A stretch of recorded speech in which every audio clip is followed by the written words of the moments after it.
नमस्कार, स्वागत है आपका बिहार समाचार में। बिहार की तमाम बड़ी खबरों की ओर बढ़ने से पहले एक नज़र सुर्खियों पर। और बढ़ने वाला है एनडीए में घमासान। जीतनराम मांझी ने बिहार की 25 सीटों पर दावा ठोका। बोले इस बार इससे कम पर नहीं मानेंगे। अब बजट से पहले नीतीश ने बढ़ाई बीजेपी के टेंशन। सर्वदलीय बैठक में उठा दी विशेष दर्जा का मांग। टीडीपी ने साधा चुप्पी। कांग्रेस नेता का बड़ा दावा। अब बिहार में मौसम का ताज़ा अपडेट। उमस भरी गर्मी से जल्द मिलेगी राहत। जानिए कब शुरू होगी झमाझम बारिश। जमुई में शिक्षा विभाग के कार्यालय का हाल देखिए। बरसात के मौसम में खुले आसमान के नीचे जहां तहां फेंका मिला प्रश्न पत्र। इस वक्त की बड़ी खबर। आगामी 2025 के बिहार विधानसभा चुनाव को लेकर अभी से ही सियासी खेल शुरू हो गया है। चुनाव में अभी एक साल से अधिक का समय बचा है, लेकिन अभी से ही सीटों को लेकर दावेदारी पेश होने लगी है। अब बता दें कि एनडीए में एक बार फिर से घमासान के आसार दिख रहे हैं। वहीं एनडीए में हम सांसद और केंद्र मंत्री शामिल जीतनराम मांझी ने बीजेपी और जेडीयू की टेंशन बढ़ा दी है। दरअसल बिहार में जिस तरह से सत्ता की चाबी हमेशा नीतीश कुमार के पास होती है, उसी तरह जीतनराम मांझी की हम पार्टी भी 2-4 विधायकों के दम पर सरकार में बनी रहती है। बता दें कि बिहार में सरकार चाहे किसी भी गठबंधन की हो, उसमें मांझी की पार्टी सहयोगी की भूमिका में जरूर नजर आती है। और पटना में आयोजित अभिनंदन समारोह में जीतनराम मांझी ने मुख्यमंत्री नीतीश कुमार को लेकर बहुत सारे बातें कही और खुले मंच से प्रधानमंत्री नरेंद्र मोदी का खूब गुणगान किया। लेकिन अब जीतनराम मांझी ने जेडीयू और बीजेपी दोनों की टेंशन बढ़ा दी है और हिंदुस्तानी आवाम मोर्चा के संरक्षक और केंद्रीय मंत्री जीतनराम मांझी ने बिहार विधानसभा की 25 सीटों पर दावा ठोक दिया और कहा कि इससे कम सीटों पर इस बार हम नहीं मानेंगे।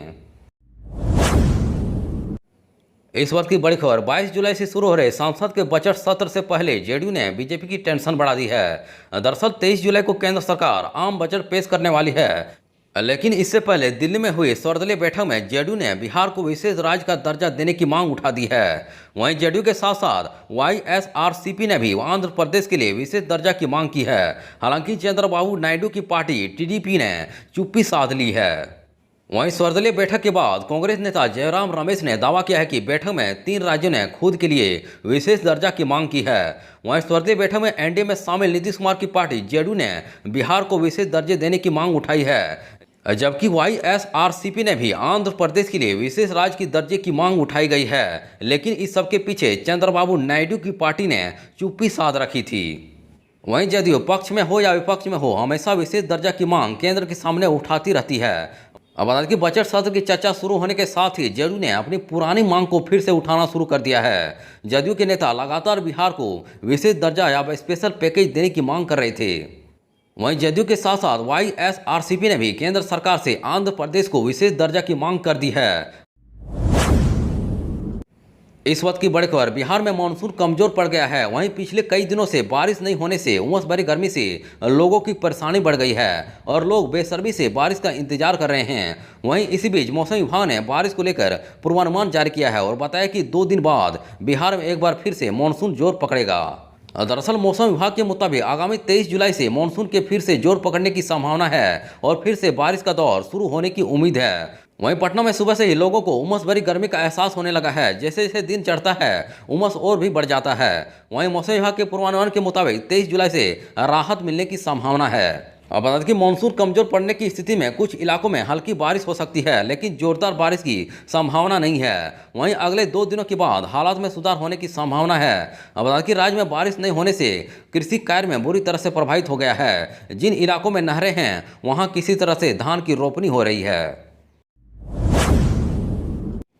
इस वक्त की बड़ी खबर। बिहार में शिक्षा को बदहाली किसी से छुपी नहीं है। जमुई जिले की शिक्षा विभाग कार्यालय परिसर में लापरवाही और कुव्यवस्था की तस्वीर सामने आई है, जहां 9वीं 10वीं और 12वीं के हर महीने की ली जाने वाली मासिक परीक्षा के प्रश्न पत्र के बंडल बारिश के मौसम में खुले आसमान के नीचे जमीन पर जहां तहां फेंके पाए गए।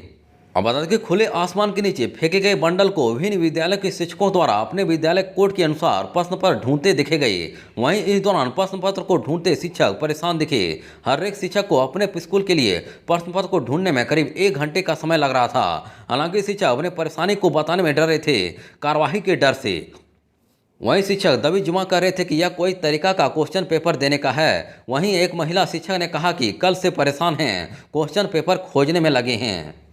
दरअसल 27 जुलाई से 9वीं 10वीं और 12वीं की मासिक परीक्षा होनी है। इस परीक्षा में सैकड़ों छात्र छात्रा शामिल होने वाले हैं, लेकिन उनके क्वेश्चन पेपर ही टीचर्स को नहीं मिल रहे हैं।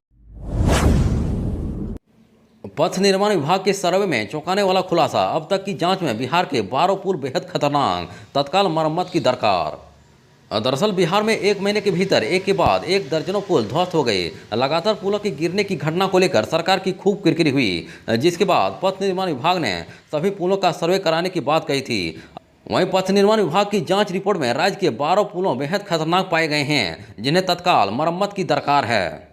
दरअसल राज्य में पिछले दिनों लगातार पुलों के गिरने की घटना को लेकर बिहार सरकार काफी गंभीर है। वहीं राज्य के पुलों का हेल्थ कार्ड बनाया जा रहा है। पथ निर्माण विभाग की तरफ से कराए जा रहे इस सर्वे में अब तक राज्य के 12 पुल खतरनाक पाए गए हैं। वहीं इन 12 पुलों की हालत बहुत ही जर्जर है और तत्काल मरम्मती नहीं हुई तो कोई भी अनहोनी हो सकती है और जान माल का नुकसान होने की संभावना है। बता दें कि सर्वे का काम पूरा होने के बाद और भी खतरनाक पुलों की पहचान होने की संभावना है। बता दें कि पथ निर्माण विभाग ने जर्जर पुलों की मरम्मती के लिए पहल शुरू कर दी है। दरभंगा को नीतीश सरकार की बड़ी सौगात। 92 करोड़ से बनेगा एयरपोर्ट जैसा बस स्टैंड, होंगी ये सुविधाएं। दरअसल बिहार के दरभंगा में एयरपोर्ट जैसी सुविधाएं वाला बस स्टैंड बनेगा। वहीं दरभंगा शहर के दिल्ली मोड़ स्थित बस स्टैंड को 92 करोड़ की रुपए की लागत से मॉडर्न बस स्टैंड के रूप में डेवलप किया जा रहा है। वहीं इस नए बस स्टैंड में यात्रियों को सभी प्रकार की आधुनिक सुविधाएं का लाभ मिलेगा।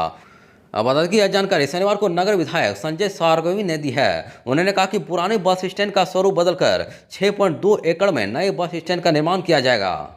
उन्होंने बताया कि दरभंगा के मॉडर्न बस स्टैंड के लिए डीपीआर बनकर तैयार हो चुका है। वहीं बस स्टैंड की दुर्दशा को लेकर उन्होंने कई बार विधानसभा में आवाज उठाई। वहीं गत दिनों उनकी पहल पर इसके नगर विकास विभाग में हस्तांतरित किया गया था। वहीं अब इस बस स्टैंड का कायाकल्प निश्चय हो गया है। यहाँ करीब 25,000 यात्रियों का रोज आवागमन होता है। वहीं नए बस स्टैंड के निर्माण से दरभंगा सहित आसपास के कई जिलों के लोगों को लाभ मिलेगा।